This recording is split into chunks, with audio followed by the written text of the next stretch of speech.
Hi, I'm Fiona Kane. Welcome to another episode of the Wellness Connection. Today, my question is this really news? And I'll go into that further and explain to you what I'm talking about. So, in the world of nutrition, one of my jobs is to search for media articles and information to get the media interested because I do a lot of radio. And so, what I'm doing all of the time is I'm looking through studies and news and nutrition news, right? And a lot of nutrition news is about various studies. And I found one of those studies the other day, and I also found an article that had been written in the Sydney Morning Herald about the study. And it got me thinking because essentially the study was saying that an 11-minute walk each day could prevent 1 in 10 premature deaths. Pretty amazing, right? That's great, right? And I found a Sydney Morning Herald article where they were talking about it and saying that, you know, this makes me sad is essentially what the writer of the article was saying. And I could see what they were talking about because what they were talking about is all of these studies. So there's millions of dollars spent studying about exercise and nutrition and sleep and all of those things. And those millions of dollars are spent so we can come up with information and tell you that, it's healthy to eat vegetables, or it's good to eat protein, or it's good to walk every day, or it's good to get enough sleep. But what the funny thing is that really news? And in today's society, unfortunately, it is really news. It is really strange because I realize that I'm writing up these things for the media and I'm doing these shows on the media, and I'm talking about, well, what we know is if you eat so many serves of vegetables and blah blah blah. Uh, but isn't that just a given? And it's not just a given. That's what the sad thing is, right?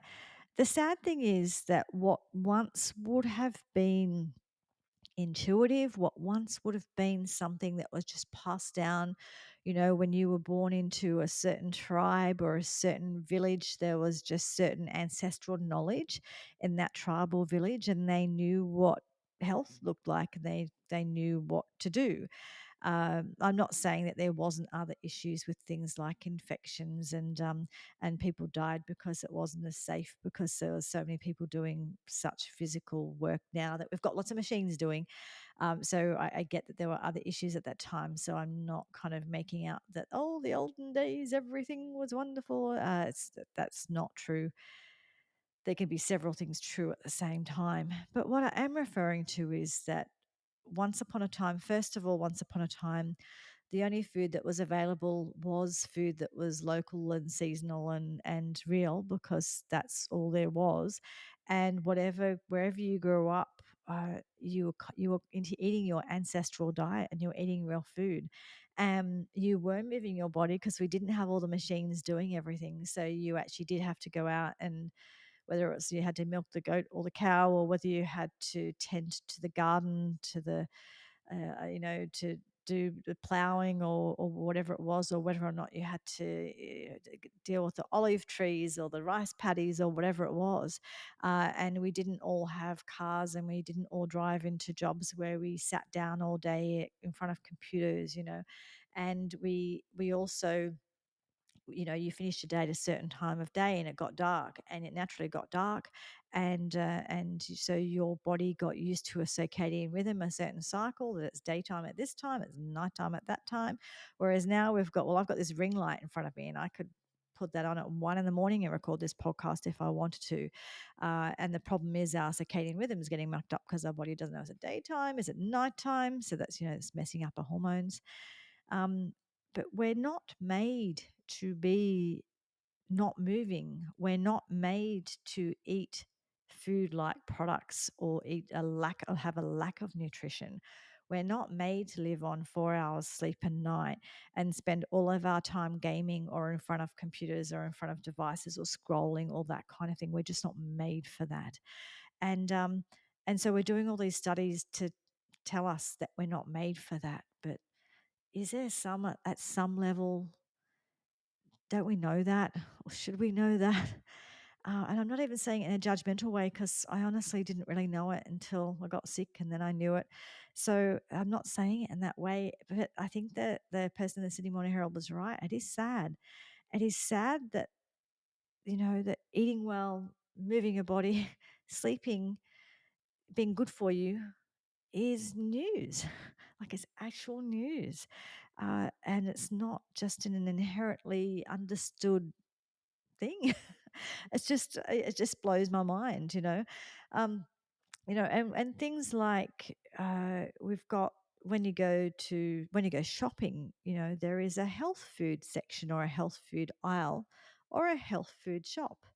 So is that kind of acknowledging that most other food is rubbish and therefore you go to the health section to get health food? Why do we have to have a health food section? Is it because we make such foods that have got so many chemicals and all sorts of stuff in them now that it's not really food and it's not really nutrition, and so then we have to go to the nutrition part of the supermarket, the health part of the supermarket, and I think supplements have their place. I could do a show on them at another time, but it is sad that a lot of us aren't getting the nutrition from our food, and sometimes it's because we're not eating the foods, and sometimes it's because people have gut issues and they're not absorbing them. But I would argue that a lot of our gut issues relate to the foods that we've eaten and just genetically the changes that have happened to human beings over the last however many years. Which again, I'm not blaming individuals. It's what's happened to our genes. However, it is sad, and when you I don't know if you might have ever heard of Dr. Weston A. Price, Weston Wston, Weston A. Price. But he was a dentist and he went around the world and he looked at diets of all of different cultures and he looked at the diets that people had before they were kind of introduced to the Western world. So, looking at indigenous tribes, in Australia and in Papua New Guinea and who's in Africa and all different places, what he found was that they really understood nutrition in their area and they really understood what good nutrition was. And it was all quite different to each other, but they really had a good understanding, and they really understood that, pregnant women had to eat certain ways. So they would ensure that there was the most nutritious foods, like it would be the fish eggs or whatever it was, but the most nutritious foods that were available in that place would all be for the pregnant women. So, they had a real understanding of those things, and even when you look at how foods, how we've eaten foods historically, like, for example, that you know, you'll make an apple sauce or like a stewed apple to maybe go with a pork. And, that is because the stewed apple is really good for your digestion and really good for getting that bile flow moving so that you can digest those fats, right? And then when you look at it, and I know that sort of like the Austrians, Germans do that and don't be angry at me if I'm getting it slightly wrong. I know there's just certain European cultures do that, so there could be ones that I'm not aware of. That's not my area of study. It's just something that I've just noticed and been interested in. The other thing I've noticed, so for example, the Japanese, they will have. I always forget what the stuff's called. The hot stuff that you have with sushi, horseradish, I think it's called. But that hot stuff that you have with sushi, that serves purpose because sushi could have like dodgy bacteria in it, but the hot stuff kills the dodgy bacteria. And what we know is, I know like the Koreans with their kimchi, or I think it's the Germans, and I'm not quite sure if there's other people. I think there is because I know the Polish have it as well. Again, a lot of the Europeans will have like the sauerkraut. So it's in the Koreans call it kimchi, and the others call it sauerkraut. But it's the same kind of stuff. It's different sort of fermented vegetables, and these fermented vegetables are really good for your digestion. So it's just really interesting. Cultures have historically had specific groupings of foods, specific meals, or matchings, or things that they ate that they knew were higher in nutrition or that were good for feeding the gut bacteria, or whatever that, but things that had, like, there was a real insight into, at some point someone understood that the benefit of eating this way or eating these foods. And And now we've had so many years of being told, being given food pyramids and all sorts of things, and being told what healthy eating looks like. And the problem with that is, the good thing is that there are nutrition experts like me who are well intentioned and who are really trying to give you what we believe to be the right information at the time. The bad thing is that a lot of the industry, including studies, and unfortunately, including things like government guidelines, certainly in the US and in Australia, I can speak for those two places. I don't know about all around the world, but they are very, very influenced by food companies. So it's like a money thing now. So rather than just sort of say this is what healthy eating looks like, it's kind of, well, this is what healthy eating looks like, but I'm a cereal company and I donate a lot of money to you. So, what we're going to do is we're going to say that healthy eating looks like having breakfast cereal every day, So, that's the sort of thing that goes on, unfortunately. And it's a lot of the cereal companies, like Sanitarium, a cereal company, who make a lot of like the handouts and the when you go online or when you go to your GP and you get a handout about nutrition, it's made by Sanitarium, and they don't have a vested interest in you having breakfast cereal at all. No, definitely not, right? So, unfortunately, there's a lot of this sort of stuff and they've kind of snuck in as these like the health providers and Sanitarium. They have hospitals and not just picking on Sanitarium. It's Kellogg's and it's other companies, but these companies have a vested interest in you buying their product, but they have also snuck in as being our health and nutrition gurus, and so we just go along with what they say is being healthy. And for a lot of years in Australia, the DAA, the Dietitians Association of Australia, they had many, many sponsorships. They called them partnerships, I think, but they were sponsorships, right? So essentially, when you used to once upon a time, I don't know if anyone's still this silly, but you'd see someone go on television and tell you how healthy margarine is. It is not. It's a whole different podcast, that one, but margarine is not healthy. You just go the real butter. Uh, but you'd see them say that, or you see them say that, that Nutri-Grain is full of protein and really healthy for your kids. It's so not. And unfortunately, I know people who work in this industry and they sort of say, well, I get paid really well.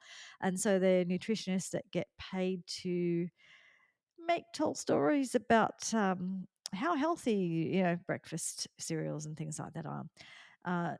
Unfortunately, the sad state of things is that you can't believe all of nutrition experts and you can't believe the guidelines because they are very influenced by people with vested interests and people who make a lot of money out of you buying certain types of foods. Even the idea of having breakfast food, I mean, I grew up in Australia, so I did grow up with the idea of breakfast food, and I think every kid of my generation grew up and like you didn't have a mobile phone, and you might not have had access to a television. You grew up reading the Kellogg's packets, right? So you kind of would read them front to back, and they used to have, I don't know if they were little stories or little fun riddles or something. I can't remember now, but they used to have stuff on them that you used to read. And I remember sitting there reading it while I was, eating my breakfast cereal because that's all you had to read. So that's what you read back in the day. But we all grew up thinking of like a breakfast food. And when you travel overseas, a lot of places overseas, whether it's in Europe, but particularly in places like Asia, in my experience, they don't have breakfast food. They just have food.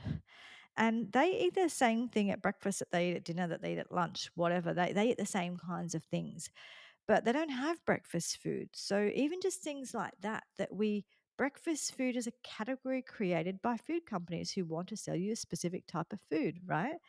There's not breakfast food. There's just food or food that you choose to eat at breakfast. But there's no law that says that it's morning, therefore you have breakfast food. And that means it comes out of a box and has a chimpanzee on the front or the bird? I can't remember what the bird was. Anyway, was it a puffin? There was a puffin on the front of one of the cereal. I don't know which one. Anyway, you get the idea that there's no such thing as breakfast food, but now we all believe there's a such thing as breakfast food. So it's this whole thing that marketing companies and food companies have taught us a whole way of thinking that just is about them selling products. And essentially, and I'll do other episodes specifically about different aspects of nutrition, but essentially, we are to eat real food as much as possible. You know, we're all human. We're going to make different choices sometimes. That's fine. But real food, and real food is food that doesn't have ingredients because it is ingredients, right? So real food is the meat that you put into the stir fry or the curry. It's the vegetables that you put into the stir fry or the curry. It's the olive oil or the garlic or the rosemary or whatever. So real, the eggs. Real food is just the ingredients, right? It's the food, the things that don't really need. You don't need to know how to read the label because it is. You can tell what it is. That's almonds.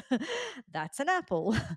That's chicken, right? So real food is just things that you can identify as real food that you don't really need to understand the packaging for because they are instead of understanding the ingredients, you actually just use the ingredients. That's what real food is, and that's what we need to eat. That's what's healthiest for us to eat is real food, and we do need that. We do need the nutrition.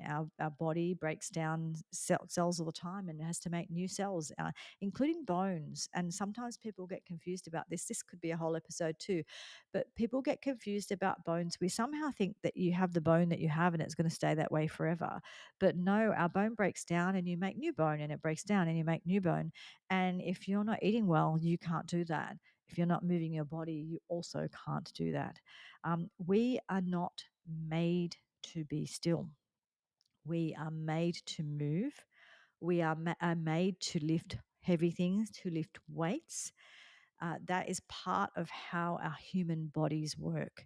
And one of the biggest issues that I see as far as sort of aging and health issues go is that we get weak and we get frail.